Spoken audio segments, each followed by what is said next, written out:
નમસ્કાર, હું છું પ્રશાંત દયાળ અને તમે જોઈ રહ્યા છો નવજીવન ન્યૂઝ. નવજીવન ન્યૂઝનો સતત પ્રયત્ન એવો રહે છે કે અમે બીજા કરતાં કંઈક જુદી વાત તમારી સામે મૂકીએ, જુદી રીતના મૂકીએ. અને અમે આજે જે જુદી રીતના વાત મૂકવાના છીએ તેના માટે હું, મારા બે સાથીઓ તુષાર અને કિરણ તમારી સાથે છીએ. અમે વિચાર કરી રહ્યા હતા કે તમને કયા પ્રકારના નવા વિષય અપાય. તે માટે અમે નક્કી કર્યું કે એવા લોકોને તમારી સામે લાવવા કે જેને તમે જુઓ છો પણ અમે જે રીતના જોઈએ છીએ તેવી રીતના નહીં, જરા જુદી રીતના તમારી સામે મૂકવા છે. સામાન્ય રીતે આપણે ત્યાં એવું થાય છે કે માણસના વાળ સફેદ થાય ત્યારે માણસને જ્ઞાની સમજવામાં આવે છે. આપણે ત્યાં એવું થાય છે કે માણસને એવોર્ડ્સ મળે છે પણ એ વ્હીલચેરમાં આવી એવોર્ડ્સ લેવા જાય છે. બહુ નાની ઉંમરે એના જ્ઞાનની કદર થાય અને સમાજ એને સ્વીકાર્યતા આપે તેવું બહુ ઓછું બને છે. પણ આજે એક એવી વ્યક્તિ સાથે તમારો પરિચય કરાવવો છે અને આ જ પ્રકારની શૃંખલા અમે તમારી સામે મૂકતા રહીશું. અને આ શૃંખલા અમે મૂકીએ તેના માટે એક ચોક્કસ નામ હોવું જોઈએ તેવું અમે વિચાર કરતા હતા. અને મૂળ મારો જીવ એ ક્રાઇમ રિપોર્ટિંગનો છે એટલે મને જે વિષય સૂઝ્યો છે, આ શૃંખલાનું નામ સૂઝ્યું છે એ જરા તમને વિચિત્ર લાગશે. આ શૃંખલાનું નામ છે ઇન્ટ્રોગેશન. એટલે ઇન્ટ્રોગેશન કરશે પ્રશાંત દયાળ, તુષાર બસિયા અને કિરણ કાપુરે. અને આજે અમારા ઇન્ટ્રોગેશન સેન્ટરમાં આવ્યા છે, એમનું નામ છે રામ મોરી. આપણે શરૂઆત કરીશું રામ મોરીથી. રામ, નમસ્કાર. નમસ્કાર પ્રશાંતભાઈ, થેન્ક યુ. તો અમારા ઇન્ટ્રોગેશન સેન્ટરમાં તમારું સ્વાગત છે. આમ તો ઇન્ટ્રોગેશન સેન્ટરમાં સ્વાગત થતું નથી પણ અમે સ્વાગત કરીએ છીએ. અને એ જ પ્રકારના સવાલ પૂછીશું કે જે લોકોને સાંભળવા ગમે, એના જવાબ આપવા રામ મોરીને ગમે. કોઈ એમ્બેરેસિંગ સિચ્યુએશનમાં માણસને અમે મૂકતા નથી એટલે જરાય ચિંતા કર્યા વગર જવાબ આપવાનો છે. બિલકુલ. અને અમારા ત્રણની અંદર જો સાહિત્ય, રામ મોરી જે સાહિત્ય લખે છે, રામ મોરી જે કામ કરે છે તે વધુ સારી રીતે કોઈ સમજી શકતું હોય તો અમારી પાસે એક ડૉક્ટર છે. આમ તો એ પીએચડી ડૉક્ટર છે પણ આમ એ દવા પણ આપે છે સવારે. તો એ પીએચડી ડૉક્ટરને હું માઇક આપીશ. સવાલનો દોર ત્યાંથી શરૂ થશે. બસ રામ, પહેલાં તો તમે તમારી સર્જન પ્રક્રિયા વિશે વાત કરો. મને લાગે છે કે તમે પહેલી વાર્તા 17 વર્ષની ઉંમરે લખી અને હવે તમારી જે ઉંમર છે 31 વર્ષ, તો એ દરમિયાન જે તમારી સફર રહી 30 વર્ષ. હા, 30 વર્ષ, સોરી. તો 30 વર્ષ, તો એ દરમિયાન જે સફર રહી પૂરેપૂરી તમારી, એક તો જે સાહિત્ય સફર એ, અને બીજું જે તમને પડાવ આવ્યા છે, તો તમે થોડાક એ પડાવને અમારી સામે ખોલી આપો તો અમને ખ્યાલ આવશે કે તમારી એ પડાવ જે સર્જન પ્રક્રિયા છે એ કેવી રહી. આપણે વાત કરી, પ્રશાંતભાઈ બહુ સરસ વાત કરી કે નાની ઉંમરે પુરસ્કારની આખી એમને જે પૂર્વ ભૂમિકા બાંધી, તરત મેં તમને કરેક્ટ કર્યા કે 31 નહીં 30 એમ. તો મારું ચાલે તો હું રિવર્સમાં ભાગું. પણ સર્જન પ્રક્રિયાની વાત છે ને એટલે બહુ રસપ્રદ છે કોઈ પણ લેખક માટે, કોઈ પણ ચિત્રકાર, કલાકાર માત્ર માટે પ્રક્રિયા. કારણ કે અહીંયા બે લોકોની પ્રક્રિયા ક્યારેય એક સરખી નથી. એક જ ટેબલ પર બેસીને કામ કરતા સ્વામી આનંદ ને કાકા કાલેલકરની પ્રક્રિયા પણ જુદી હતી. ભલે એક જ જગ્યા ઉપર હિમાલયમાં સાથે ફર્યા હોય પણ બંનેના હિમાલયના લખાણો જુદા છે. મારી સર્જન પ્રક્રિયા મોટા ભાગે છે ને એ પ્રકારની રહી છે કે કથા પેલા ઘડાતી જાય મનમાં. આપણી પાસે એવા સર્જકો, લેખકો છે કે જે કંઈ પણ વિચાર વગર લખવા બેસે છે, પેલું વાક્ય આવે છે, બીજા વાક્યની ખબર નથી, પછી લખતા જાય ને વાક્યો બનતા જાય. આ પણ એક લેખનની પ્રક્રિયા છે. મારી પ્રક્રિયા એવી છે કે શરૂ થયેલી અંત સુધી આખી વાર્તા પહેલાં મનમાં ઘડાઈ જાય, આખી વાર્તા તૈયાર થાય. પછી મારા કેટલાક લેખક મિત્રો છે, જેમ કે અંજારમાં અજય સોની છે, આપણી ભાષાનો બહુ મોટો વાર્તાકાર છે. તો અજય સોની સાથે હું ફોનમાં આખી વાર્તા ડિસ્કસ કરું. એને હું કહું કે અજય, આવી એક વાર્તા મને સૂજી છે કે આવી એક નવલકથાનો વિષય મને મળ્યો છે. પછી અમે લોકો ખાસી વાતો કરીએ. અને કિરીટ દુધાત આપણા લેખક એવું કહે છે કે વાર્તા લેખન છે ને એ સ્ટોરી ટેલિંગ, બોલાતી પ્રક્રિયા છે. આપણા વેદો પુરાણો પણ બોલતા બોલતા જન્મ્યા છે, એ કંઈ લખાણેલા નહોતા પહેલાં. તો આ કથા કહેતા કહેતા તમને બિનજરૂરી પાઠ નીકળી જશે અને નવા પાઠ ઉમેરાતા જશે જે તમને પણ નહીં ખબર હોય. તો એ અનુભૂતિ મને સતત થાય છે. તો મારું લખવાની પ્રક્રિયા મોટા ભાગે એવી છે કે વાર્તા લખતા પહેલાં આખી વાર્તા હું નક્કી કરું મનમાં, પછી મારા એ જે મિત્રો છે એની સાથે હું આખી વાર્તા ડિસ્કસ કરું અને પછી હું લેપટોપમાં લખવા બેસું છું. તો આ મારી સર્જન પ્રક્રિયા છે. મારી દરેક કૃતિ સાથે એક ગીત જોડાયેલું છે. તો જ્યાં સુધી કૃતિ લખાતી નથી એ વખતે હું સતત એ ગીત સાંભળતો રહું છું. એ દરેક, એ ફિલ્મ હોય, એ નાટક હોય, ટૂંકી વાર્તા હોય, નવલકથા હોય, જ્યારે પણ અટકું કે સેજ થાક લાગે એટલે પેલું ગીત ચાલુ કરી દઉં. તો મને સંગીત બહુ પ્રકારનું મોટિવેશન આપે છે. મને પ્રકૃતિ એક પ્રકારનું મોટિવેશન આપે છે. એટલે હું મારો હિંચકો છે હિંચકા પર બેસી હેડફોનમાં એ ગીત સાંભળું અને ઝૂલતો રહું પાછું મને નવી વાત સૂજે ને ફરી પાછું હું લખવા બેસી જાઉં. તો આ સંગીત આ પ્રકૃતિ એ મારા લેખન સાથે જોડાયેલી છે ને એ રીતે મારી લેખન પ્રક્રિયા ચાલે છે. મેં કીધું એમ દરેક લેખકની પ્રક્રિયા જુદી છે અને લખાતી દરેક કૃતિ પાછળ લખાયેલી કૃતિ સાથે સ્પર્ધા કરે છે તમારી. મારી સ્પર્ધા બીજા લેખક સાથે ક્યારેય ન હોઈ શકે કારણ કે એનું ભાવ વિશ્વ અને મારું ભાવ વિશ્વ જુદું છે. હા, પણ મેં અત્યારે માતાજીએ લાજ રાખી નામની વાર્તા લખી તો એ વાર્તાની ચોક્કસ સ્પર્ધા મહોતુ વાર્તા સાથે છે કે હું કેટલો આગળ વધ્યો કે હજુ હું ત્યાં ને ત્યાં જ રમું છું. એ હિસાબ સતત મને લાગે છે કલાકાર પોતાની જાતને આપતો હોય છે. તો આ મારી સર્જન પ્રક્રિયા છે. પણ તમે તો પહેલાં ડૉક્ટરનું સપનું જોયું હતું, પછી એન્જિનિયર બનવા નીકળ્યા, તો પછી આ જે સાહિત્ય તરફ તમે આવ્યા તો એવો કયો પોઈન્ટ હતો કે જ્યારે તમને એવું લાગ્યું કે બસ હવે હું સાહિત્યના ખોળે મારું માથું મૂકી દઉં, એવું ક્યારે લાગ્યું તમને? એ એક ક્ષણ કઈ હતી એમ? મારું છે ને બાળપણ પાલિતાણા તાલુકાનું લાખાવાડ ગામ છે મારું અને પશુપાલન સાથે ખેતીવાડી સાથે અમારો વ્યવસાય જોડાયેલો છે. મને ઘણા મિત્રો પુરસ્કાર પછી તો ખાસા લોકો એવું પૂછતા કે તમારું સાહિત્યિક બેકગ્રાઉન્ડ છે કે કેમ.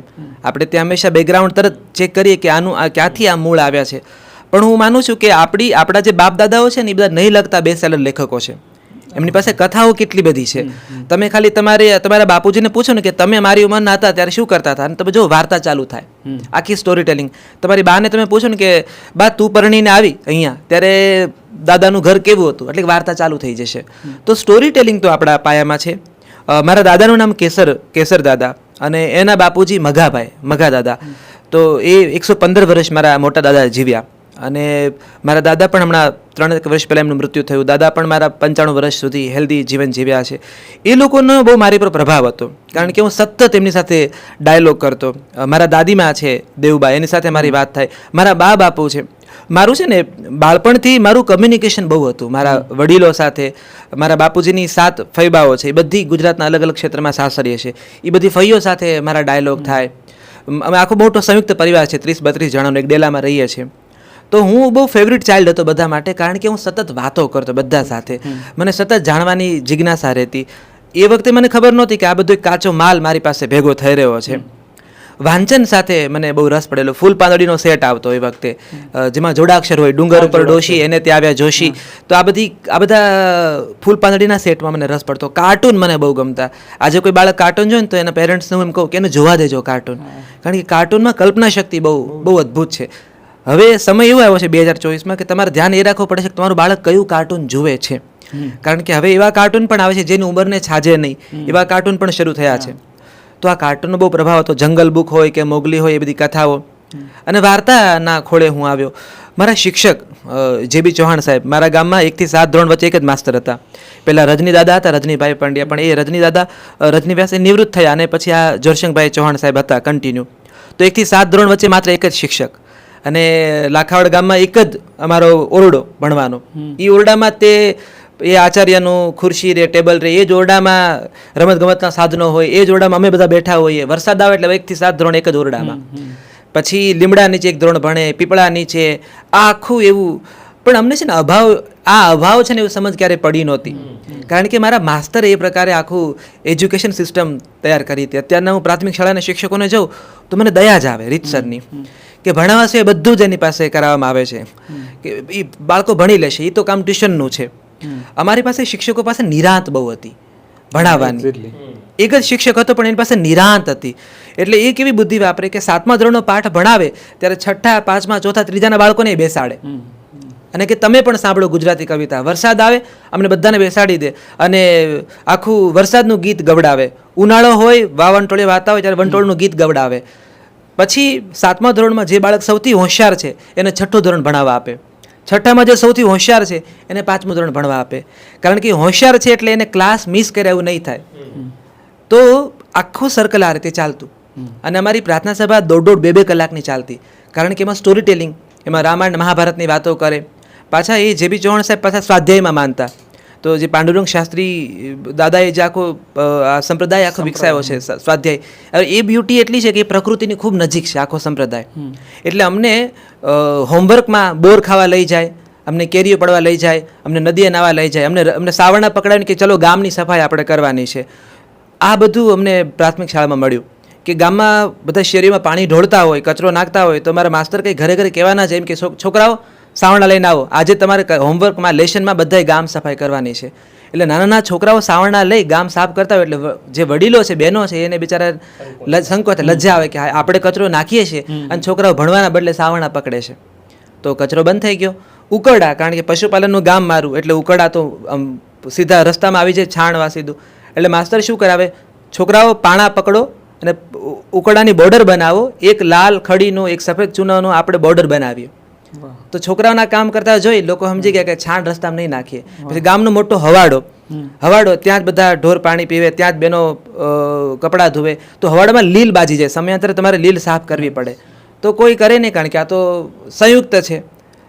તો અમારા માસ્તર પાંચા ચડાવી, જીવનમાં પહેલી વાર કેપરી અમે ત્યારે જોયેલી કે અમારા માસ્તર નાનો બરમુડો ચડ્ડો પહેરી, આવું કંઈક હોય જીવનમાં ચડ્ડી સિવાય, તો છોકરાઓ ચડી જાય અને હવાડો માસ્તર સાફ કરતો. વિચાર કરો, એક પ્રાથમિક શાળાનો શિક્ષક આ એની ફરજમાં નથી, પણ એ એવું કહેતા સ્વાધ્યાયમાં, ગામ બન્યા છે ગોકુળિયા, હવે પધારો શામળિયા. અને એ વાક્ય અમને બહુ ગમતું. તો આ બહુ પ્રભાવ હતો મારા માસ્તરનો મારી ઉપર. અને એના કારણે આ સ્ટોરી ટેલિંગ, એણે મને બહુ પુસ્તકો આપ્યા કે તું આ પુસ્તક વાંચ, તે પુસ્તક વાંચ. અને માસ્તરના ફેવરિટ બનવા તો દરેક વિદ્યાર્થીને હોય કે મારે મારા માસ્તરને વાલા થવું છે. અને મને એવું હતું. તો હું સ્ટોરી ટેલિંગમાં ગયો ને, એ જે બી ચૌહાણ સાહેબે મને બહુ પ્રોત્સાહિત કર્યો પુસ્તકોમાં. તો માનું છું કે ત્યાંથી મારી અંદર પહેલાં તો એવું હતું, મોટા થઈને માસ્તર બનવું. દરેક બાળકને આઈડિયલ એક તે જ હોય, મારે માસ્તર બનવું છે. એટલે મોટા થઈને જે બી ચૌહાણ સાહેબ બનવું છે. પણ એ જે કરે છે ને માસ્તર કહેવાય ખબર નહોતી. પણ તમે જે ડૉક્ટરની વાત કરીને, 5મા ધોરણમાં હું મોટો થઈને ડૉક્ટર બનીશ એવો નિબંધ બોલ્યો અને તાળીઓ બહુ પડી. તો મારી કરિયર નક્કી થઈ ગઈ કે હવે આપણે ડૉક્ટર બનીશું. અને આપણે ત્યાં કરિયર એવી રીતે નક્કી થાય, મામાનો દીકરો શું કરે, માસીનો દીકરો શું કરે, ફઈનો છોકરો શું કરે છે. એટલે ગુરુકુળમાં હું ભાવનગર 7 ધોરણ સુધી ગામમાં ભણ્યો અને પછી ગુરુકુળમાં આવે. ભાવનગર મારા માટે મેટ્રો સિટી, ભાવનગર આખી બહુ મોટી વાત અમારા માટે ગણાતી. પણ દાદા સાથે પુરાણોની કથાઓ એટલી બધી સાંભળી, એટલે મારા માટે ગુરુકુળ કેવું હતું કે ચોટી રાખવાની, જનોઈ પહેરવાની, ગાયો ચરાવવા જવાની. તો હું એ રીતે બહુ ફેસિનેટ હતો કે આપણને આ બધું કરવા મળશે, ભિક્ષા માગવા જવાનું. પણ આ ગુરુકુળ તો જરા જુદું હતું. પણ ત્યાં હોસ્ટેલમાં એન્ટર થયો અને એની બાજુમાં લોકમિલાપ ટ્રસ્ટ ઝવેરચંદ મેઘાણીનું, ત્યાંથી મને જયંત મેઘાણી, મહેન્દ્ર મેઘાણી, આ બધા લોકો મને મળ્યા પ્રસાર થકી. મને અરવિંદ દાદા મળ્યા, જે આપણે અહીંયા કર્મ કાફેમાં કામ કરતા. અરવિંદ દાદા મને પુસ્તકો આપતા. હું પૈસા લઈને જાઉં 100 રૂપિયા, તો એ 100 રૂપિયાના બજેટમાં ઉત્તમ પુસ્તકો મને અરવિંદ દાદા વીણીને આપતા કે લે તું હવે આ પુસ્તકો વાંચ. એટલે એ રીતે સ્ટોરી ટેલિંગમાં મને આવા બહુ બધા લોકો મળ્યા છે. ભાવનગર ગદ્ય સભા મળી, જે દર ગુરુવારે આજે પણ ભેગી થાય છે, બધા લેખકો ભેગા થાય, વાર્તાઓ વાંચે. તો ત્યાંથી મને થયું કે મારે લેખક બનવું છે, એવું મને ધીમે ધીમે સમજ ભાવનગરમાં. એટલે ભાવનગર ને ભાવનગર ગદ્ય સભા ન હોત તો હું પાછો લેખક જ ન હોત. એટલે એ રીતે લેખક બનવાની વાત મારામાં કેળવાય. એક ઇન્ટરેસ્ટિંગ વાત કહેવી છે કે હું અને રામ મળ્યા કેવી રીતના. તો હું, કિરણ, અમે બધા નવજીવન કેમ્પસમાં સાથે રહીએ છીએ. અને કોરોના કાળ શરૂ થયો એ વખતે વિવેક દેસાઈનું જે ઘર છે એની બહાર એક હિંચકો છે, હિંચકા ઉપર એક છોકરો બેઠો હતો. એટલે મેં શિલ્પાને પૂછ્યું કે આ છોકરો કોણ છે? વિવેકની વાઈફ શિલ્પા છે ને. મને કે આ રામ મોરી છે અને બહુ મોટું લેખક છે અને બહુ નાની ઉંમરે એવોર્ડ પણ મળેલા છે. હવે હું પેલો ક્રાઇમનો માણસ છું, ઠીક છે, હવે એવોર્ડ મળે તો શું મોટું એણે કંઈ દોસ્તાન કર્યું છે એમ. અને પછી અચાનક કોરોના કાળ શરૂ થયો, લોકડાઉન શરૂ થયું. આ મુંબઈથી નવો જ અમદાવાદ આવ્યો હતો, અને મુંબઈ રહેવું નહોતું એટલે અમદાવાદ આવ્યો હતો. અને લોકડાઉન શરૂ થયું એટલે અમારી જે સોસાયટી છે એ બંધ કરી દેવામાં આવી કે બહારના કોઈ લોકોએ આવવું નહીં. તો બહારના લોકોએ આવવું નહીં તો સોસાયટીની સફાઈનું શું? તો એણે એવું કીધું કે ગામની અંદર એ ફળિયા વાળતા હતા, હવાડા સાફ કરતા હતા. તો અમારી સોસાયટીમાં એવું નક્કી થયું કે ભાઈ સફાઈ કામદાર પણ આવવાનો નથી, તો સફાઈ આપણે સાથે કરીશું. તો 3 મહિના લોકડાઉન રહ્યું ત્યાં સુધી મેં અને રામે રોજ સાંજે 4 વાગે, એટલે એક નાનકડું મંદિર છે અમારી સોસાયટીમાં, ત્યાં આગળ ઘંટ છે, એ ઘંટ વાગે એટલે દરેક ઘરમાંથી એક જણે આવવાનું. એટલે વિવેકના ઘરમાંથી એના વિવેકના પ્રતિનિધિ તરીકે રામ આવતો અને અમે સાથે આખી સોસાયટીમાં કચરો સાફ કરતા, કચરો ફેંકવા જતા.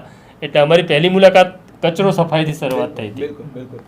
જી, આમ તો ઇન્ટરોગેશન આપણે કરીએ છીએ એટલે કિરણભાઈએ તમારા બધા જ એવા સ્મરણો જે છે યાદ કરાવવાનો પ્રયાસ કર્યો. પણ મારે તમારું મહોતું હોય કે તમારી કોઈ વાર્તા વાંચીએ ત્યારે એની અંદર એક સંવેદના દેખાય અને વાચક એવું લાગે કે હવે ડૂમું ભરાઈ ગયું એવું થાય. ક્યારેક કોઈ નબળા હૃદયનો હોય તો રડી પણ લે કે આ વાર્તા ખરેખર અને દરેકના જીવન સાથે કનેક્ટ થતી હોય. પણ આ લખતા લખતા, કારણ કે હું જે ભણ્યો છું જર્નાલિઝમ, તો આપણે એ જ લખતા હોઈએ કે આપણી બધી સંવેદનાઓ ઉતરતી હોય ઘણી વખત જાણે અજાણે. તો આવા કિસ્સાઓમાં લખતા લખતા વાચક જો રડી પડતો હોય તો લેખકનું શું થતું હશે? તો રામમોરી સાથે આવું કંઈ થાય ખરું? બિલકુલ તુષારભાઈ, એવું છે કે જો લેખકને જો અનુભૂતિ નથી થતી તો વાચક સુધી અનુભૂતિ પહોંચવાની નથી ક્યારેય. એટલે એવું ઘણી વાર થયું છે, ઘણી કથાઓમાં થયું છે કે લખતા લખતા તમને પોતાના ડૂમો ભરાઈ જાય, તમે અટકી જાઓ. અને મને લાગે છે એ કૃતિની કમાલ છે, એ તમારી કમાલ નથી.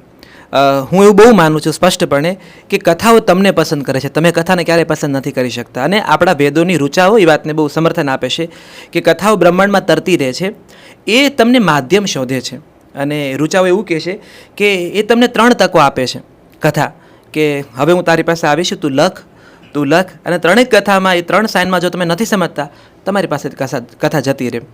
તમને વાત કરું કે પત્રકારો તમે એવું થતું હશે કે તમને થાય કે આ ન્યૂઝ કરવા જેવા છે, આ બહુ ઇન્ટરેસ્ટિંગ ન્યૂઝ છે, પણ એ જ વખતે એક વોઇસ ઓવર આવી ગયો, એ જ વખતે એક બીજી મિટિંગ આવી ગઈ, 2 વાત કરી, કલાક 2 કલાકનું કદાચ મોડું થયું અને અચાનક એક સાઇટ ઉપર તમને એ જ ન્યૂઝ પાછા દેખાયા. આ તો હું કરવાનો હતો, થઈ ગયા. આ સેમ કથાનું છે. એટલે કથા તમને તકો આપે છે અને પછી જોવે છે કે તમારી તૈયારી કેટલી છે. તો કથા મારા સુધી આવે છે તો એ લખીને મેં ધાડ નથી મારી, એ કથાની કૃપા છે કે તમારા પાસે પહોંચી છે. પછી તમારો અનુભવ કેટલો એમાં કામ લાગે છે. તો તમારું અનુભવ વિશ્વ લેખક જ્યારે કોઈ પણ લેખક કે કોઈ પણ કલાકાર પોતાનું સર્જન કરે છે ને, ત્યારે પહેલાં એક 3 તબક્કા લેખકના જીવનના હોય છે. કોઈ પણ સર્જકના જીવનનો પહેલો તબક્કો હોય છે બાળપણમાં એને શું જોયું છે, એ આખો પહેલો તબક્કો છે એના કરિયરનો. બીજો તબક્કો શરૂ થાય છે કે અત્યારે જીવનમાં શું જોઈ રહ્યો છે. અને અંતિમ તબક્કો એવો છે કે મેં જીવનમાં જેટલું ભેગું કર્યું એમાં સાચું કેટલું હતું, ખોટું કેટલું હતું. તો મેં જે આખી જિંદગી જાવા નાખ્યા એમાં મેં કેટલું ગુમાવ્યું છે અને શું મેળવ્યું છે. અને મેળવ્યા પછી એને મમળાવવા માટે હું એકલો છું કે મારી સાથે એક ટોળું છે. એ એકલતા કે બેલડી કે સમૂહ, એનો હિસાબ માણસ એના જીવનના અંતિમ તબક્કામાં, એટલે 3 તબક્કા સર્જનના છે. હું અત્યારે પહેલા તબક્કામાં, મારો પહેલો તબક્કો હવે પૂરો થઈ રહ્યો છે આખો જીવનનો. અમદાવાદમાં મારા 10 વર્ષ પૂરા થયા, એટલે મારો દાયકો અમદાવાદમાં સાબરમતીએ પૂરો કર્યો છે. તો હવે હું જ્યારે કથાઓ લખું ત્યારે મને સમજાય કે ધીમે ધીમે મારી પાસે પેલી કથાઓ નીકળી રહી છે, મેં શું જોયું. હવે એ બધી કથાઓ આવી રહી છે કે હું અત્યારે શું જોઈ રહ્યો છું, અત્યારે જીવનના કયા તબક્કામાં પસાર થઈ રહ્યો છું. તો એ કથાઓ તમને પકડી લે અને અનુભવની તમારી જે નાનપણની આંખ હોય, તમે સાક્ષી ભાવે જોતા હો. મારા બાપુ છે, મારા બાપુને હું કાકા કહું છું. તો મારા કાકા ને મારા બા, એમ અમારું એ દંપતીને હું જોતો આવ્યો તો મને હંમેશા નવાઈ લાગતી કે હું રાજપૂત કમ્યુનિટીમાંથી આવું છું, કારડિયા રાજપૂત મારી જ્ઞાતિ છે. તો અમારામાં સ્ત્રીઓને ગાળ આપીને તમાચો મારો એમાં કોઈ બહુ મોટી વાત નહીં, એમ એ તો હક છે આપણો. એમ ન માત્ર રાજપૂત હું કહું છું પણ આખી ક્ષત્રિય કમ્યુનિટીમાં આ વસ્તુ બહુ સામાન્ય રીતે ગણાય. પછી મને સમજાણું કે ના, માત્ર ક્ષત્રિય નહીં, આ તો 18 વર્ણમાં કોમન છે. જેમ જેમ મોટો થતો ગયો એમ સમજાણું કે આ તો દરેક જ્ઞાતિમાં બહુ કોમન છે. અને સૌરાષ્ટ્રમાં તો હક ગણાય છે. સૌરાષ્ટ્રમાં હક શું ગણાય છે? જાગીને પહેલો તો માવો ખાવો, તમાચો મારવો, ગાળ આપવી, ઝઘડીને આવવું અને પછી પોતાના વડવાઓને બ્લેમ કરવા કે મારા બાપ દાદાએ કંઈ ધંધો ન કર્યો. આ તો એક જન્મજાત અધિકાર છે આપણો એવું. તો મારા ઘરે પાછું વાતાવરણ જુદું હતું. તો બાળક તરીકે તમને સવાલ થાય કે મારા બાપુએ તો મારી બાને કોઈ તમાચો માર્યો નથી, કે મારા બાપુએ તો મારી બાને પેલી ગાળ આપીને કોઈ દી ટૂકારો કરીને વાત કરી નથી, મારા બાપુ ભણ્યા નથી, અંગૂઠા છાપ છે, પણ મારી બા 5 ધોરણ ભણી છે. તો મારા ઘરમાં જે બિઝનેસની વાત હોય, પૈસાની વાત હોય, તો એ પાછો હિસાબ બા કરે છે અને બાપુ ડિસ્કસ કરે છે. બાપુ પૂછે છે કે આપણે આ કરવું છે, શું કરીશું એમ. તો એ તો આમ જ હોય ને, આવી રીતે જોઈએ ને, 2 લોકો સાથે મળીને જ વાત કરે ને. પણ જ્યારે તમે બહાર જુઓ ત્યારે દ્રશ્યો જુદા દેખાય, ત્યારે તમને એમ થાય કે આમાંનું સાચું કયું દ્રશ્ય સાચું, કયું ખોટું. મારા દાદા નિરાકાર ભક્તિમાં માનતા, તો દાદાને મોહ માયાથી બહુ વિરક્તિ પહેલેથી આવેલી. તો દાદાની વાત સાંભળું તો આખું જુદું વિશ્વ દેખાય મને, મારા દાદીમાની વાત સાંભળું તો જુદું વિશ્વ દેખાય. તો બાળક તરીકે આ બધું જોઈએ, આપણે શેરીમાં આટા મારીએ, ગામના પ્રસંગો આપણે જોઈએ, મામાના ઘરે જઈએ, ફઈના ઘરે જઈએ, માસીના ઘરે જઈએ. એ કોન્સેપ્ટ એવો હતો કે આપણું વેકેશન, બાળક હંમેશા એ કોન્સેપ્ટ હવે તો નીકળી જ ગયો. પહેલાં તો આપણે વેકેશનમાં મામા માસીના ઘરે જવાની ઉતાવળ એટલી હોય ને, હવે મા બાપ ફળિયામાં રમવા નથી મોકલતા. એટલે પેલી તો આખી, તો ત્યારે તમે બારગામ બીજા જુઓ છો, તમે વાતો સાંભળો છો બાળક કાન તરીકે, ફલાણે આવું થયું, ફલાણે આવું થયું. તો એ બધું તમારા મનમાં કાચો માલ તરીકે તૈયાર થયું. પછી હું હોસ્ટેલમાં જ્યારે ગયો તો હોસ્ટેલમાં કેવું છે કે 12 ગામની પ્રજા ભેગી થઈ હોય, એટલે બધા ગારિયાધારમાંથી આવ્યા છે, કચ્છમાંથી આવ્યા છે, સુરતમાંથી આવ્યા છે. એ છોકરાઓ જ્યારે વાત કરે પોતપોતાના મહોલ્લાની, પોતાના ગામની, પોતાના શહેરોની, ત્યારે પાછો તમને રો મટીરિયલ, કાચો માલ મળ્યો. તો ડોક્યુમેન્ટ છે, સાહિત્ય છે ને જે તે સમયનું. એટલે 2024માં શું કેવું જગત હતું એ જાણવા માટે તમારે અજય સોની, અભિમન્યુ આચાર્ય, સાગર શાહ કે રામમોરી કે મોનાલિયાની વાર્તાઓ વાંચ્યો તમને સમજાશે કે 2024નું ગુજરાત આવું હતું. તો સાહિત્ય એ ડોક્યુમેન્ટ કરવાની ઘટના છે અને લેખક એ ડોક્યુમેન્ટ કરતી વખતે વહી જ જતો હોય છે. એને રડી પણ પડે, એને મજા પણ આવે, લખાતું હોય સારું ચારી ખુશ પણ થાય. અને સૌથી વધારે મજા છે કથા પૂરી થઈ ગઈ ને પછીની એ એકલતા બહુ અદ્ભુત હોય છે. પણ રામ હમણાં કહ્યું કે ઉંમર હજી 30 જ થઈ છે, બહુ વહેલું લખવાનું શરૂ થઈ ગયું. રામ લખી શકે છે અને રામ લખે છે એ લોકોને ગમે છે એવી ખબર પહેલી વખત ક્યારે પડી? ભાવનગર ગદ્ય સભામાં હું 2012માં પહેલી વાર મારી વાર્તા લઈને ગયેલો. બિલકુલ એકદમ પ્રેમરોગ ફિલ્મ જે હતી ઋષિ કપૂરની, એની અસરમાં જ બિચારા ડૉક્ટર નામની વાર્તા એકદમ અસરમાં હું લઈને ગયેલો. બહુ જ ભંગાર વાર્તા હતી, પણ આ બધા લોકો એટલી વધાવી લીધી એ જે વડીલો સામે હતા કે બહુ સરસ છોકરા. અને હું 12મું ધોરણ પૂરું કરીને કોલેજમાં નવો આવેલો, એટલે તમારી 17-18 વર્ષની ઉંમર, 17 વર્ષમાં. અને એ લોકોએ મને ત્યારે સમજાણું કે મેં તો અભિજ્ઞાન શાકુંતલમ લખી નાખી, ઉદ્ધાર થઈ ગયો મારો, મેં તો એટલી મહાન કૃતિ લખી નાખી. પછી વાંચન, જેમ જેમ તમે ઉત્તમ કૃતિઓ વાંચો ને ઉત્તમ પુસ્તકો, એમ તમને તમારી મર્યાદા વધારે સમજાય. વાંચવું એટલે પણ જોઈએ, હું લેખકોને કહું બધાને કે તમારી અંદર રહેલો વામન વિરાટ ક્યારેય નહીં બને, હજી કેટલું કરવાનું બાકી છે એ તમને સમજાશે. તો પછી આ બધા સર્જકોને વાંચતો ગયો ત્યાં સમજાણું કે ના ના એટલી કંઈ સારી નથી, પણ આ લોકોએ મારી એક ક્ષણને સાચવી લીધી. એ કૂપળ ફૂટવાની, જય વસાવડાનું એક વાક્ય મને બહુ જ ગમે છે કે બોમ્બ ફૂટે ને એ આખું ગામ સાંભળે, પણ એ કૂપળ કરમાય ને એની કોઈને ખબર હોતી જ નથી. તો આ લોકોએ વાતને સાચવી લીધી. અને પછી હું લખતો ગયો, કોન્ફિડન્સમાં બીજી વાર્તા લખી, ત્રીજી વાર્તા લખીને પછી મને સમજાવવા મળી કે આ તો બહુ ભંગાર લખું છું હું. એટલે તરત મહેનત ચાલુ કરી સારું લખવા તરફની.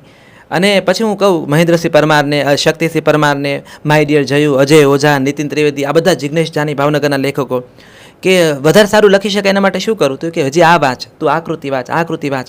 એમાંથી લખતો થયો. તો 17 વર્ષનો હું હતો ત્યારે ફૂલછાબમાં કૌશિક મહેતા એ વખત તંત્રી ત્યાં, અને 5 પ્રકરણની મારી સંબંધનું નામની લઘુ નવલ એમને પ્રકાશિત કરી. અને ફૂલછાબમાં એ 5 ચેપ્ટરની લઘુ નવલ છપાણી. એમાં પહેલો ફેબ્રુઆરી 2013માં પહેલો હપ્તો છપાણો. અને હું આમ છાપામાં તમારા નામ સાથે, તમારા ફોટો સાથે, એમાંય રમૂજી થયેલી કે ત્યાં જે એમણે કહ્યું કે તમારી કૃતિ તો પહોંચી ગઈ છે, ફોટો મોકલવાનો, કારણ કે ફૂલછાપમાં ફોટો છાપતા કે તમારો ફોટો મોકલો તો અમે સાથે છાપીએ. તો મેં ફોટો મોકલ્યો, ત્યાંથી ફોન આવ્યો કે ભૂલથી તમારા બાબાનો ફોટો આવી ગયો લાગે છે. મેં કીધું હું બાબો જ છું, મારો જ છે ફોટો. અને કૌશિક મહેતાએ એ લઘુ નવલ છાપી અને હું એકદમ નાચી ઉઠેલો. ત્યાં ભાવનગરમાં અમારા એક પ્રવીણાબેન શાહ કરીને એક સાહિત્ય રસિક મિત્ર છે, મારા મોટી ઉંમરના બા છે, અને એને ગુજરાતી ભાષામાં ગોલ્ડ મેડલ મહુવા કોલેજમાં લીધેલો. તો સાહિત્ય રસિક, હું એમની પાસે જઈને બા સાથે વાતો કરું પુસ્તકોની. તો મને એકદમ યાદ છે, મારી હોસ્ટેલમાંથી હું એન્જિનિયરિંગ કોલેજમાં હતો, છાપું લઈને ભાગતો ફૂલ સ્પીડે ભાગતો પ્રવીણ આંટીના ઘરે ગયેલો કે આંટી મારું જો મારી લઘુ નવલ છપાણી. અમે નાચ્યા, અમે બંને રડ્યા, પછી એણે મીઠાઈ બનાવી, અમે મીઠાઈ ખાધી. હવે એમ છે કે નેશનલ એવોર્ડ મળે ને તો એ રાજી, એ ખુશી નથી મળતી જે એ વખતે પહેલી કૃતિ છપાણીને. પછી આ બધી કૃતિઓ વંચાણી. પ્રતાપસિંહ જાડેજા, આપણા બહુ મોટા ચિત્રકાર, આપણા પ્રતાપસિંહ જાડેજાનો મને ફોન આવેલો, જેણે આ નવલકથા માટે ચિત્રો બનાવેલા. એણે કીધું કે બહુ સુંદર લખે છે છોકરા તું. તો પહેલી વાર ભાવનગર ગદ્ય સભા સિવાયનો કોઈકનો ફોન એવો આવેલો, પ્રતાપસિંહ જાડેજા દાદાનો. ત્યારે મને થયું કે ના, આપણે કામ સરસ થઈ રહ્યું છે. પછી વાર્તાઓ લખતો થયો. સુરેશ જોશી સાહિત્ય ફોરમ, સુજો સાપો એક શિબિર આપણે ત્યાં થાય છે, ગુજરાતભરના ઉત્તમ વાર્તાકારો ભેગા થાય, એમાં હું જતો થયો. એટલે મારું સર્કલ મોટું થયું, હું બીજા બધા વાર્તાકારોને મળ્યો. પછી મારી કૃતિ ગુજરાતના સાહિત્યિક સામયિકોમાં પરબ, શબ્દસૃષ્ટિ, નવની સમર્પણ આ બધામાં છપાતી થઈ. એટલે ધીમે ધીમે પેલો આત્મવિશ્વાસ કેળવાતો ગયો કે આપણે વાર્તા કથનમાં પ્રવેશ્યા છીએ અને હવે આપણી પાસે કથાઓ છે.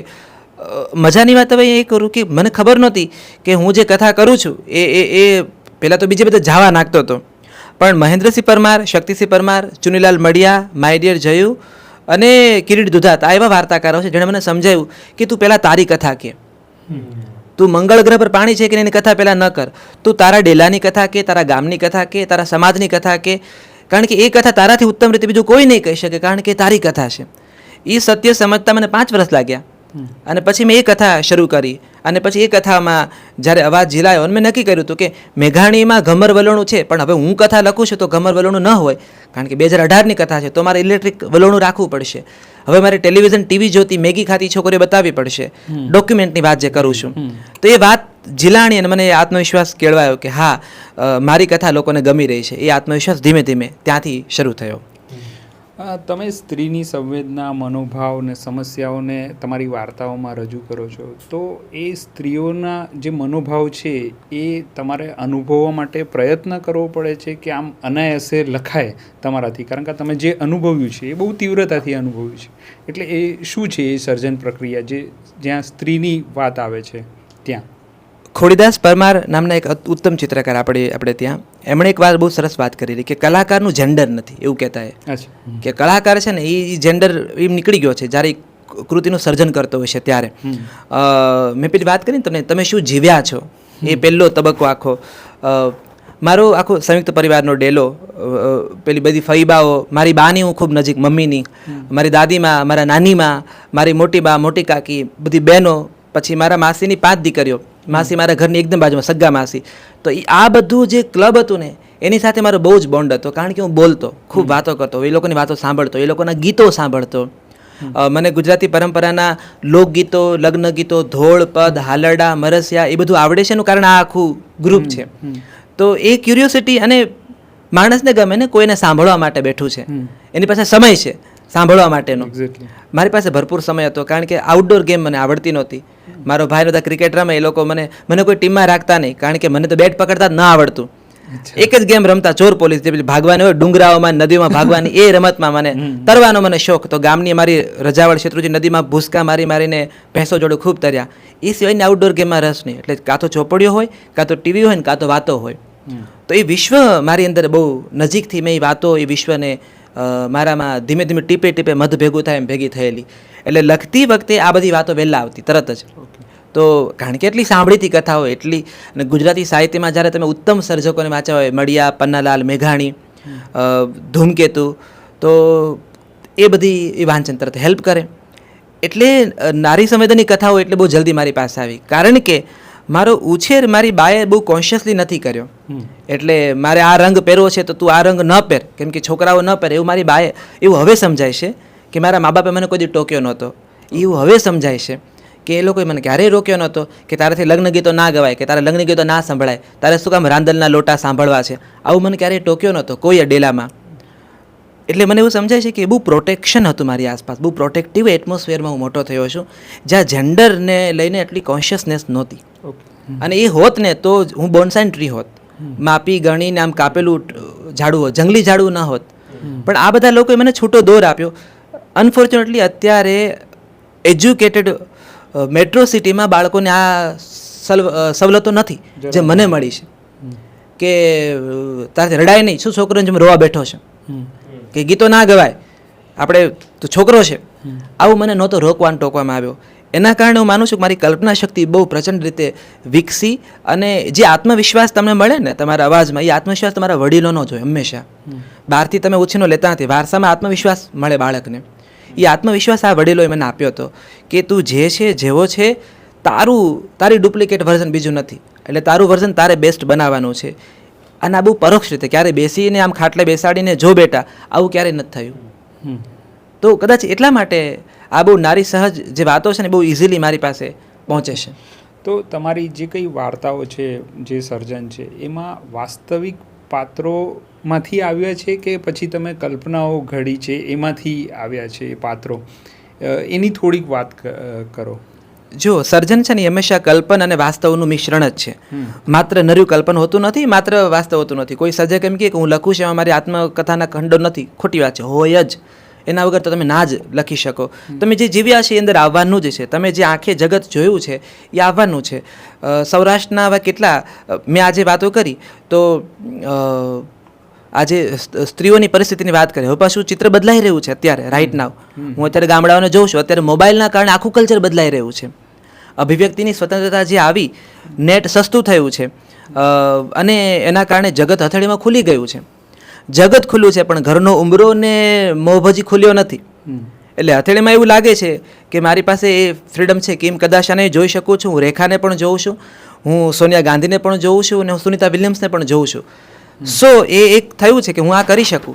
પણ પેલું સમાજ અને પરંપરાની જે બેડીઓ છે એ તો જે ત્યાં જ ઊભી છે. એટલે પછી માતાજીએ લાજ રાખી નામની મારી ઓનર કિલિંગની વાર્તા આવી. સૌરાષ્ટ્રના ગામડાઓ છે જ્યાં માત્ર વડીલો છે, માત્ર વડીલો છે. એટલે અત્યારે મારી વાર્તા હું એક લખી રહ્યો છું આખી, તો એ આના ઉપર જ છે કે ગામને ઘડપણ આવ્યું છે અને કેમ કે કોઈ યુવાનો નથી. પણ કોરોનાએ સુરત ખાલી કર્યું અને આ બધા ગામમાં પાછા આવ્યા. તો મેં એમાં લખ્યું છે કે રાતોરાત કોઈ જડીબુટ્ટી વગર ગામને જવાની ફૂટી, અને તો આ બધા પાછા આવ્યા અને હવે નવરા થયા છે. હવે મજા વડીલોની છે કે ખેતરમાં તમે શીખ્યા નથી જીવન, બરાબર, તમને પીઝા સિવાય ફાવતું નહોતું, પાણીપુરી તો ગામમાં મળતી નથી, અને પછી દાંતડી લઈને આ બધી જે વહુઓ રડે છે ખેતરમાં અને ડોશીઓ મજા લે છે બધી કે વાલા મુવા ફટે પાછા આવ્યા તમે. તો અને હવે જે બાળકો દાદા દાદીને ફોનમાં હતું કે વેકેશન છે તો લેતો હોય ને તો ગામડે જરા, તો કે અમારે સ્કેટિંગના ક્લાસ ચાલે છે, અમારે સ્પોકન ઇંગ્લિશના ક્લાસ ચાલે છે, અમારે સ્વિમિંગના ક્લાસ ચાલે છે. આ સ્વિમિંગ, સ્પોકન ઇંગ્લિશ આ બધું તો પહેલાં વડવાઓને સમજાણું નથી, પણ કંઈક એવું છે કે વેકેશનમાં બાળક ભણે છે. તો ગામડા જોયા નહોતા અને કોરોનાએ જખ મારીને બધાને પાછા લાવ્યા. તો આ બધા વડીલો એવું કહે છે કે આપણે કુળદેવીને ખોટા દીવા કર્યા, આપણે તો કોરોનાનો દીવો કરવાનો હતો. જે કામ આપણી માનતાઓએ પૂરા ન કર્યું એ કામ કોરોનાએ પૂરું કર્યું. તો હવે આની કથા અત્યારે આવી રહી છે મારી પાસે. એવા કેટલાય ઘરો છે જ્યાં દીકરીઓના લગ્ન બાકી રાખ્યા છે. કેમ? સુરતી જમાએ મળે વ્યવસ્થિત સેટલ થયેલો તો આપણા દીકરાએ ગોઠવાઈ જશે. તો દીકરી ત્યાં ઉંમર વીતી ગઈ તો પણ એટલી કુંવારી છે કેમ કે સારો એક મોટો જમાય આવે તો આપણા દીકરા સેટલ થઈ જાય. તો એની કથા મેં ઠેક લખી છે. મેં એવી કથા કરી છે કે જ્યાં બાળક નહીં આપી શકતી સ્ત્રી ને કયા પ્રકારના મેણા ટોણા ભગાવવા પડે, પછી એટલે આગનો અગન પછડો ઓઢી લે છે તો બીજી સ્ત્રીઓ કહે છે કે નસીબદાર છે, ઉકલી ગઈ, રોજે ધીમું બળવું એની કરતાં એક દી બળી જવું શું ખોટું. તો આ વિશ્વ છે આપણી આસપાસ અને એ વિશ્વની કથાઓ મારી પાસે આવી છે. અને લેખકનું કામ પણ એ છે કે સમયને ડોક્યુમેન્ટ કરવો. લેખક છે ને એ કંઈ સમાજ બદલી શકવાના બણગા નથી ફૂંકતો, પણ એ આંગળી તો ચીંધે જ છે કે તમે કયા વિશ્વમાં અત્યારે જીવી રહ્યા છો. પણ રામભાઈ, એક સવાલ મારે એ લોકો માટે પૂછવું છે, કારણ કે ઘણી વખત એવું થતું હોય છે કે એક્ટ્રેસ બનવા માટે કે લેખક બનવા માટે કે સ્ક્રિપ્ટ રાઇટર બનવા માટે એકબીજાને જોઈએ ને એક હોડ લાગી જાય, કૂદી પડીએ કે રામ ચાલી ગયો, આપણે પણ ચાલશું, રામ યુવાનીમાં એવોર્ડ લાવ્યો. સપના જોવા સારી બાબત છે, પરંતુ મારે એક સવાલ, કોઈ પણ કૃતિનું જ્યારે અવતરણ થઈ રહ્યું હોય છે ત્યારે એની એક નિયત પણ હોય છે કે કૃતિનું અવતરણ કોના હાથે, એટલે કે કોણ લખી રહ્યું છે કે સર્જન કરી રહ્યું છે. તો રામ મોરીએ પૈસા મળશે અત્યારે શું મળે છે એ તો કોઈને કહેવાની જરૂર નથી, કારણ કે રામ મોરી એટલો મોટો લેખકની સાથે સ્ક્રિપ્ટ રાઇટર છે. પણ આવા બધા વિચારોની સાથે તમને લાગે છે કે કોઈ કૃતિનું સર્જન કરવા માટે કોઈ વિદ્યાર્થીઓ તૈયારી કરતા હોય તો થઈ શકે? આમ છે ને, હું બિલકુલ માને આવે એવું વાક્ય છે. એમ કહું કે પૈસા ગૌણ છે. આ હું બોલું છું તો એ મારું વાક્ય મને બધું લાગે છે અત્યારે. એનું અત્યારે મારું મોટિવેશન પૈસા બહુ છે કે કોઈ પણ મને પ્રોજેક્ટ આવ્યો છે તો હું સાઇનિંગ અમાઉન્ટ જ્યારે મારા અકાઉન્ટમાં આવશે, એ જે ક્રેડિટેડ મેસેજ મોબાઈલમાં બહુ વાલો લાગે છે કે આ XYZ અમાઉન્ટ ક્રેડિટ થઈને પછી હું લખવાનું ચાલુ કરું છું. તો હું કહું કે મારા કોર્પોરેશન હાઉસને, પ્રોડક્શન હાઉસને હું કહું કે for me money is my motivation. પણ જ્યારે લખવા બેઠા છો ને તમે, અને તમે આવું બોલ્યા પછી તમે નક્કી કરો છો કે તમે તમને હિસાબ આપો છો કૃતિ સાથે. સાહિત્ય લખીને કંઈ તમારા ઘર નથી ચાલવાના, ક્યારેય કોઈનું ચાલ્યું નથી. એની સાથે તમે જુઓ કે મલ્ટિપલ, તમે ભૂતકાળના પણ લેખકોને જુઓ, મેઘાણી માત્ર સાહિત્ય સર્જન સાથે ઘર નથી ચલાવ્યું, એ પત્રકાર હતા, એ તંત્રી હતા, એને પબ્લિકેશન્સ હાઉસ પણ ચલાવ્યું છે. બીજું, ગુજરાતી ભાષાના કંઈ કેટલાય સાહિત્યકારો પ્રાધ્યાપકો હતા, પ્રોફેસર હતા, એમની એક સરસ XYZ અમાઉન્ટ હતી એના બેંકમાં. બીજું, અત્યારે પણ અત્યારે જે પરિષદની અકાદમીના જે ઝઘડાઓ ચાલે છે, હું આમ એક યુવા લેખક તરીકે જોઉં તો મારી આખી જનરેશન વતી હું એવું તમને કહી રહ્યો છું કે આ એ લોકો ઝઘડી રહ્યા છે જેની પાસે આર્થિક સંઘર્ષ નથી. એના બેંકમાં એક સુરક્ષિત પૈસા છે, નિવૃત્ત થયા છે, એક અદ્ભુત નવરાશ છે, હવે લોકો આપસમાં ઝઘડી રહ્યા છે બધા. કેમ કે એને બીક નથી કે સાંજે ઘરે જઈશ અને પૈસા નહીં હોય તો મારા ઘરે ચૂલો નહીં સળગે. એટલે યુવાનો નથી પડતા આ બધામાં. તમે ક્યાંય આટલા બધા સાહિત્યિક ઝઘડાઓ તમે જોયું, કોઈ યુવાનને તમે જોયો ક્યારેય? એ નથી પડતો. સાહિત્ય તમારું ઘર નહીં ચલાવે, પણ ઘર ચલાવી શકાશે એવો આત્મવિશ્વાસ તમને આપે છે કે જો મને એ સમજાણું કે લખવાથી મારું ઘર ચાલવાનું છે તો મારે વિકસાવવું પડે એ કળાઓ, કે તો પછી વાર્તા લખતા લખતા બીજું શું લખવું પડશે. તો મને સમજાણું કે મારે ટેલિવિઝન શીખવું પડશે, તો હું ટીવીમાં ગયો, 2.5 વર્ષ મેં નોકરી કરી અને હું કોપીરાઇટિંગ શીખ્યો.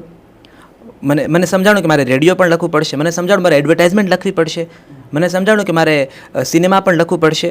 હવે તમને રસ પડ્યો અને કારણ કે તમારે ટકવું છે અને લખવાથી ટકવું છે, તો એ ટીવી હોય, એ ફિલ્મ હોય, એ નાટક હોય, એ ડોક્યુમેન્ટરી હોય કે ગવર્મેન્ટના સ્લોગન હોય, એ બધી લખવાની તૈયારી તમારી કેટલી? અને જગતની કોઈ પણ કળા અઘરી નથી શીખવા માટે, તમારું જો ડેડિકેશન છે તો મારે સાહિત્યથી ટકવું છે તો મારે એની સાથે બીજી તૈયારી રાખવી પડશે ટકવા માટેની. એટલે મને ઘણા યુવાનો પૂછે કે અમારે તમારે જેમ લખવું છે ને લખીને અમારે પૈસા કમાવા છે, તો અમને સમજાવું કે બેટા આ વાર્તા નવલકથા લખીને ઘર નહીં ચાલે, એની પેરેલલ તારે બીજું વિકસાવવું પડશે. અત્યારે હું ફિલ્મ લખું છું, હું ટીવી માટે કામ કરું છું, ડોક્યુમેન્ટરી કામ કરું છું, તો એ બધું કરી રહ્યો છું એટલે હું માતાજીએ લાજ રાખી નામની સાહિત્યની વાર્તા પણ લખી શકું છું. તો મને મારી પાસે નવજીવનની એક અદ્ભુત બેકઅપ નોકરી છે કે નવજીવન ટ્રસ્ટમાં હું કામ કરું છું અને બહુ ભાગ્યશાળી છું કે પુસ્તકો માટે પુસ્તકોની સાથે મારે કામ કરવાનું છે. એટલે મારે રાત દિવસ પુસ્તકો વાંચવાના છે, એટલે મારું ચાર્જિંગ તો થતું જ રહેશે. તો માત્ર લખવાથી નહીં જીવી શકાય, પણ હા જીવી શકાશે જો એની પેરેલલ બીજા ઓપ્શન તમારે ડેવલપ કરવા પડશે. અંગ્રેજીમાં તમે લખતા હોત તો વાસ્તવ જુદું હતું, કારણ કે અંગ્રેજીનો તમારો ઉપભોક્તાનો બહુ મોટું ગ્રાઉન્ડ છે તમારી પાસે. પણ તમે રિજનલ ભાષામાં લખો છો, ગુજરાતી, હિન્દી, મરાઠી, બંગાળી, તો તમારે પેરેલલ બીજી આજીવિકાઓ વિકસાવવી પડશે, તો તમે તમારી શરતોએ લખી શકશો અને તમારી શરતોએ જીવી શકશો. આ કડવું પણ વાસ્તવ છે. રામ નામ પણ કમાયો, રામ પૈસા પણ કમાયો. અને મને હમણાં જ 2 દિવસ પહેલાં જ વિવેક દેસાઈએ એવું કહ્યું કે રામ મોરી અને વિવેક દેસાઈ કારમાં ક્યાંક સાથે જતા હતા અને સિગ્નલ ઉપર કોઈકે કાચ ખટખટાવ્યો, એટલે વિવેક દેસાઈએ કાચની બહાર જોયું અને કાચ વિવેકે ખોલ્યો એટલે 2 વાર યુવતીઓ ઊભી. ત્યારે એવું પૂછ્યું, બાજુમાં તમારી બાજુમાં છે એ રામ મોરી છે ને? જ્યારે આવું કોઈ કહે ત્યારે કેવું લાગે? જવાબદારી વધી જતી હોય ને એવું લાગે. જ્યારે કોઈ એમ કહેતું હોય કે મને હમણાં અઠવાડિયા પહેલાં એક ભાઈ મળ્યા, વિદ્યાર્થી છોકરો, એણે મને કીધું કે રામભાઈ હું કામ કરું છું અને કદાચ હું ભૂલતો નહોતો, મને એમ કીધું કે હું માછીમાર સમાજમાંથી મારા વડવાઓ આ કરે છે અને મારે છે ને અમદાવાદ આવવું હતું અને હું એક પ્રકારનું મોટિવેશન જોઈ રહ્યો હતો અને મેં ક્યાંક તમને સાંભળ્યા, તમારા વિશે મેં જાણ્યું અને મને ખબર પડી કે તમારો સંઘર્ષ ને મારો સંઘર્ષ મને બહુ નજીક લાગ્યો. અને પછી મને એમ થયું કે જો એના સંઘર્ષમાં જો એને સરસ્વતી અને લક્ષ્મી 2 વરે તો મને પણ વરસે જ. એ આજે શ્રદ્ધાનો એક દીવો કોઈ માણસને જાગે ને તમને એમ કહે કે પછી હું જોઈને મેં આ પગલું લીધું, ત્યારે તમને એવું લાગે કે જવાબદારી હવે વધી જાય છે. જ્યારે કોઈ એમ કહે છે કે તમારા લખાણમાંથી અમને અમારો અવાજ મળે છે, અમને અમારા પ્રશ્નના જવાબ મળે છે, એવું મને સતત કોફી સ્ટોરીઝ અને કન્ફેશન બોક્સ બંને પુસ્તક વખતે પણ અનેક લોકો મને કહેતા, ત્યારે તમને લાગે છે કે તમે કેવા વર્તુળમાં પ્રવેશી રહ્યા છો જ્યાં તમારી જવાબદારી બહુ વધે છે અને તમારો લખાતો શબ્દ એ તમારી જવાબદારી છે. તમે એવું ના કહી શકો કે એ તો મારા મનની મોકળાશ છે, મારે કોઈને હિસાબ નથી આપવાનો, પણ સર્જકે સમાજને હિસાબ સમયાંતરે આપવો પડતો હોય છે. એટલે મને એ હંમેશા આવું જ્યારે કોઈ કહે કે હું તમને વાંચું છું, તમારું લખાણ મને બહુ ગમે છે, મજા પડે છે, ત્યારે મને લાગે છે કે મારે આ વિશ્વાસ અને ક્વોલિટી સાચવવાની છે, એની જવાબદારી વધારે મને અનુભવાય છે. રામ, તે કહ્યું કે જવાબદારી વધી જાય, જે વાત સાચી છે. સામાન્ય રીતે એવું બનતું હોય છે કે સરસ્વતી અને લક્ષ્મી સાથે રહેતા નથી, પણ રામના કિસ્સામાં સરસ્વતી પણ છે અને લક્ષ્મી પણ છે, અને છતાં રામ ધરતી ઉપર છે. તો ધરતી ઉપર કેવી રીતના રામ પોતાને રાખી શકે છે? પહેલાં તો છે ને મારી પાસે એવા મિત્રો છે જે મને ઉડવા જ નથી દેતા.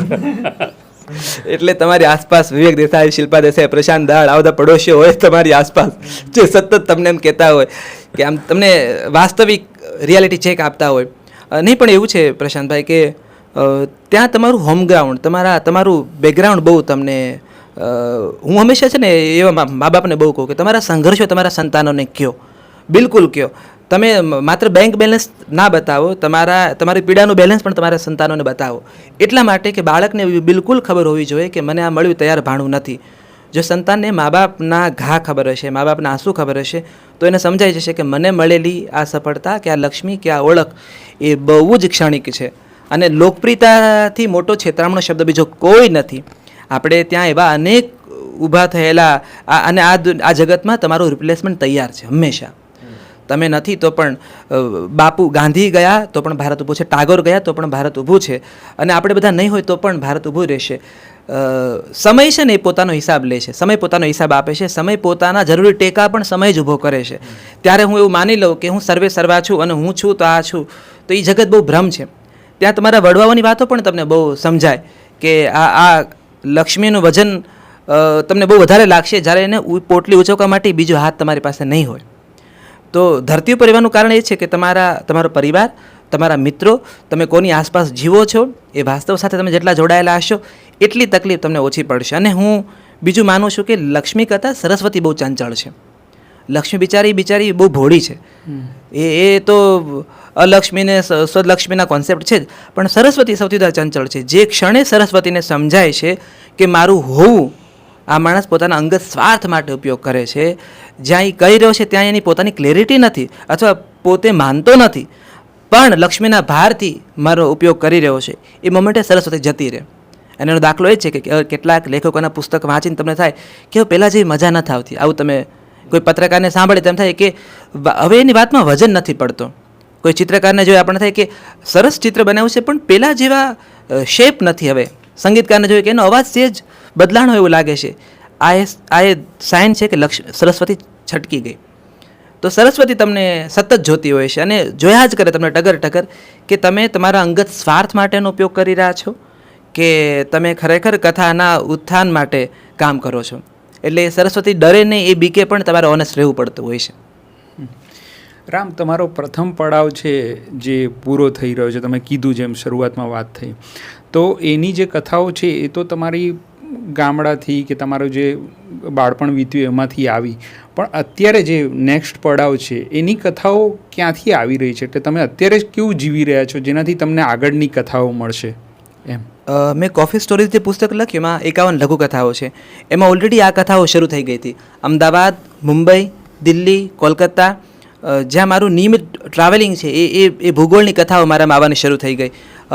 મારા મિત્રો જે ગુજરાતી નથી એની વાતો, એમની સાથે એના સમાજની વાતો, એની સોસાયટીની વાતો, આમ જો કેટલી ઓકવર્ડ તમને વાત કરું કે હું શહેરમાં આવ્યો ને ત્યારે મને બહુ પાછળથી મોડે સમજાણું. ગામડામાં તમે જાઓ ને તો કે સવજી ભગતની શેરીમાં જવું છે કે જીવા ખાચરનો ડેલો ક્યાં, કે કાંજી રતનની ખડકી ક્યાં, અને લોકો તમને એડ્રેસ આપે.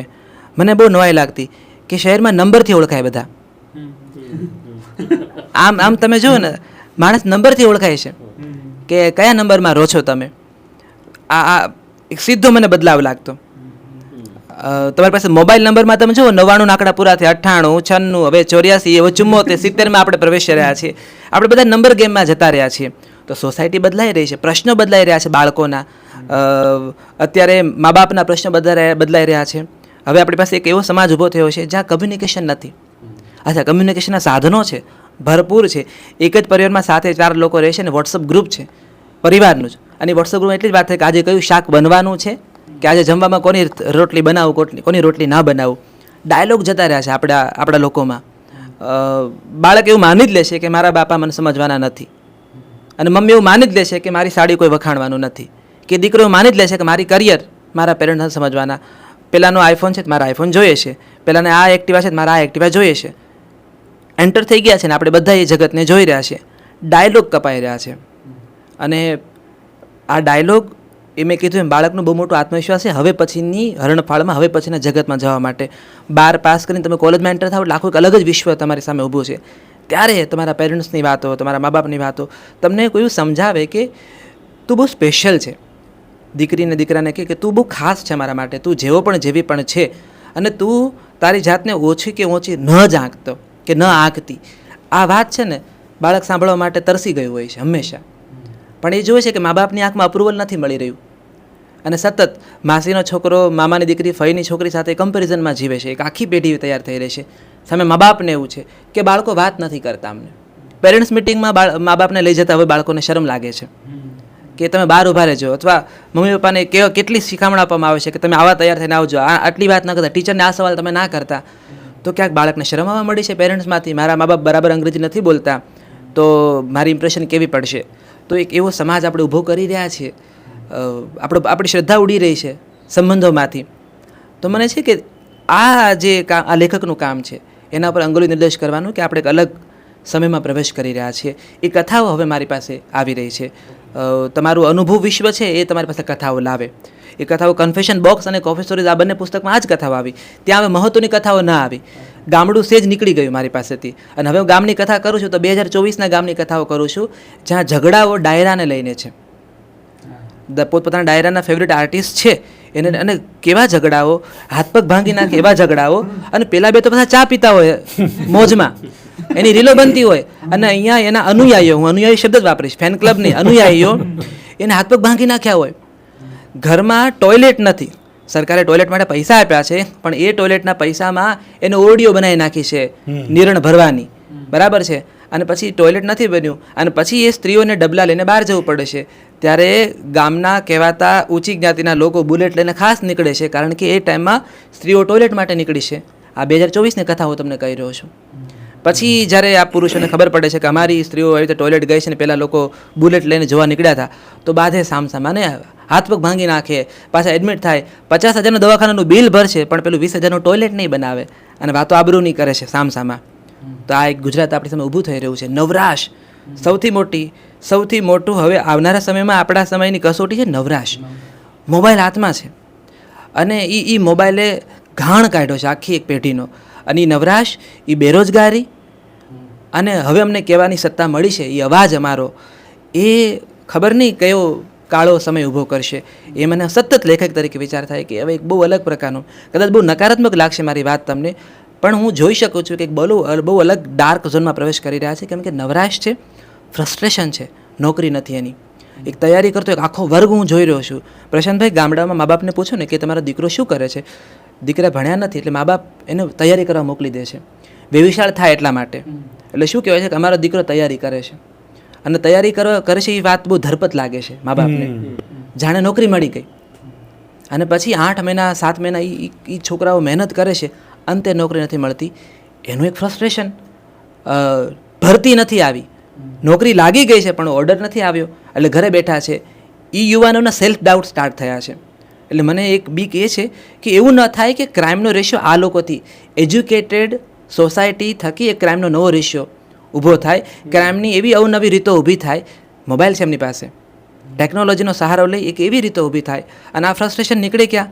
હંમેશા સમાજનો દબાયેલો વર્ગ તરફ. મોટો માણસ નાના માણસને દબાવે, એ દબાવેલા વર્ગમાં બાળકો પણ આવે છે, સ્ત્રીઓ પણ આવે છે, વડીલો પણ આવે છે અને આ દલિતો પણ આવે છે. એટલે ફ્રસ્ટ્રેશન નીકળવાની રીતો બદલાય છે. એટલે પછી તું ઘોડીઓ પર કેમ બેઠો એ વાતે પણ ઝઘડા થાય છે, તે મૂછો કેમ રાખી એ વાતો પર મારપીટ થાય છે. તો હું એક લેખક તરીકે હવે આ કથાઓ લખવાની મેં શરૂ કરી છે કે મારે આ કથા હવે કેવી છે. આમ તો લેખક રામ કહેવાય કે ક્રાંતિ પણ સર્જી શકે, કારણ કે જે સાહિત્યની અંદર કોઈ એવી વાત નથી કે જે સમાજ માટે કંઈ સંદેશ લઈને કે બોધપાઠ લઈને આવે તો એ સાહિત્યનું પણ કંઈ કામ નથી. ભગતસિંહ પણ બહુ સાહિત્ય વિશે સારું આવી રીતે લખીને ગયા છે. ગાંધી વિશે આપણે વાત કરીએ, ઝવેરચંદ મેઘાણી એ તો એવું કહેતા કે તમે કોઈ કૃતિની રચના કરો છો તો ઉત્તમ જ હોવી જોઈએ એવું નક્કી કરીને બેસો છો એટલે જ કૃતિ રચના તમારી સારી ના બને.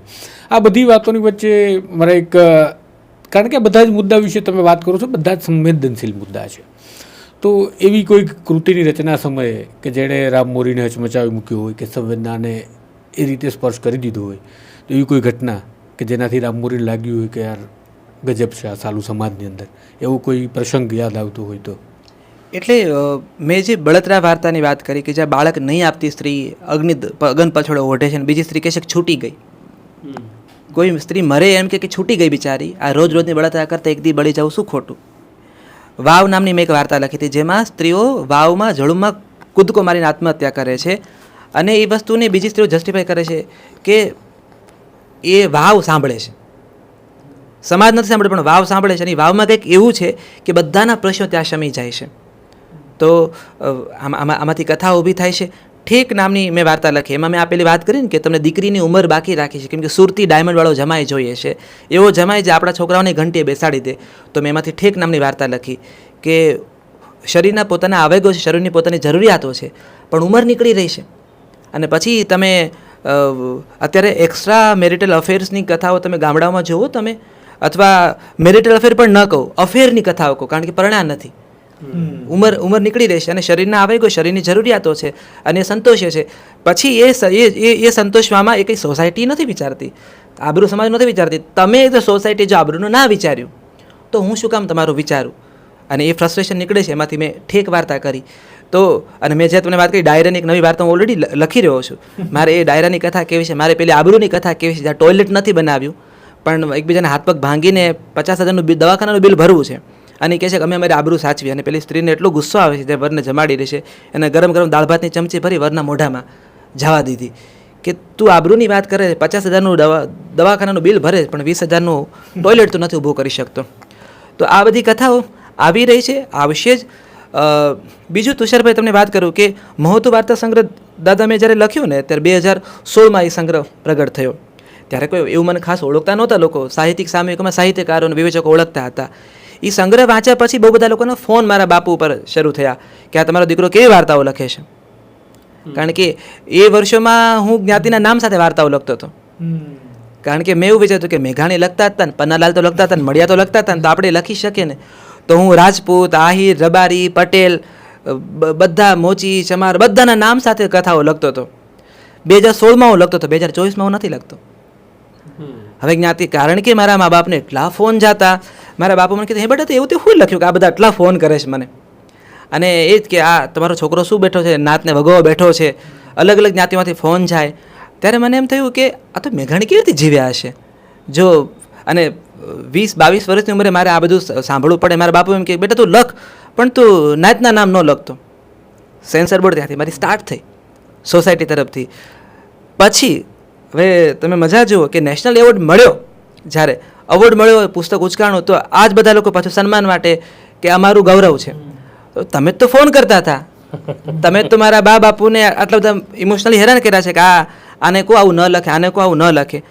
પણ હવે જ્યારે લેખક તરીકે તો મારામાં એ તાકાત નથી કે હું લખો એનો હિસાબ મારા પરિવાર આપવો પડે. તો હવે હું જ્ઞાતિના નામ વગર કથાઓ કરું છું. અને હું અમે અજય અને અમે લોકો વાત કરતા હોય અભિમન્યુ, ચિંતન, શૈલત ને એમ બહુ કહીએ કે સાલું આપણા પૂર્વજો જેટલા છાતીવાળા હતા એટલી છાતી આપણી પાસે નથી. મારી પાસે તો નથી કે હું જ્ઞાતિના નામ સાથે કથાઓ લખું. કારણ કે મારા પરિવારે હિસાબ આપવો પડે ને એની મારી તૈયારી નથી. મારામાં હિંમત નથી કે મારા પુતળા 4 રસ્તે બાળશે આ લોકો અને મારા મા બાપને ઘરેથી નીકળવું અઘરું પડશે. મારા બારી ઉપર પથ્થરો ફેંકાશે એની મારી તૈયારી નથી. અને મને એકવાર બહુ પ્રશાંત દયાળ બહુ સરસ વાત કરી હતી. મને કીધું કે સ્વીકારી લે હિંમત છે કે નથી. નથી તો કે ખોટું નથી એમ, તે એટલે સ્વીકાર્યું તો છે કે તારી હિંમત નથી. લોકડાઉન વખતે મારે આ આપણો ડાયલોગ થયેલો કે સર્જક તરીકે તારી હિંમત છે. તો મેં કીધું ના મારી નથી. તો બસ આ સત્યને પકડી રાખ, તારી નથી. પણ આ સ્વીકારવું બહુ જરૂરી છે. તો મારી તૈયારી નથી કે હું આ નાતોને ફરી જીવતી કરું અને ફરી બધા પાછા ફોન કોલ ચાલુ કરે ફરી. કારણ કે હવે તો સોશિયલ મીડિયા કેવું આપણી પાસે આવી ગયું છે. આપણે એવું માને છે બધાના હાથમાં બ્રહ્માસ્ત્ર છે. તો એ જે ટ્રોલિંગની ભાષા છે એનાથી હું છેટો રહેવા માગું છું. મને થાય કે મારે આમાં નથી પડવું. કારણ કે સીધી વાત મને લાગે કે મારા માનસિક સંચાલનો સાથે આ વાત બહુ જોડાયેલી છે. તો મારે એટલો અંડર કોન્ફિડન્સ ગુફામાં નથી જતા રહેવું કે બીજી વાર લખતી વખતે મારે વિચારવું પડે હવે કોને ખોટું લાગશે. તો એ એટલો બદલાવ 2016માં અને 24માં આવ્યો છે. તમને આ કાર્યક્રમ કેવો લાગ્યો અને ખાસ કરી રામ મોરી કેવા લાગ્યા અમને જરૂર લખજો. અને રામ અમારો છે એવું કહેતા અમને ગૌરવ પણ થાય છે. રામ નવજીવન ટ્રસ્ટમાં પણ ખૂબ સરસ કામ કરે છે. રામ એક પ્રોગ્રામ કરે છે જેનું નામ છે નવજીવન ટોક્સ. એટલે તમે નવજીવન ટ્રસ્ટની પણ સાઇટ જોતા રહો, આ પ્રકારના પ્રોગ્રામમાં તમે આવતા રહો. અને રામ આજે નવજીવન ન્યૂઝમાં આવ્યો અમારો જ છે એટલે રામનો આભાર નથી માનતા, પણ રામ આવ્યો અમને ગમ્યું અને રામ આવું જ લખતો રહે એવી ઈશ્વરને પ્રાર્થના અને લક્ષ્મીના આશીર્વાદ રહે એટલી જ વિનંતી છે. નમસ્કાર. વૈષ્ણવજન તો તેને કહીએ જે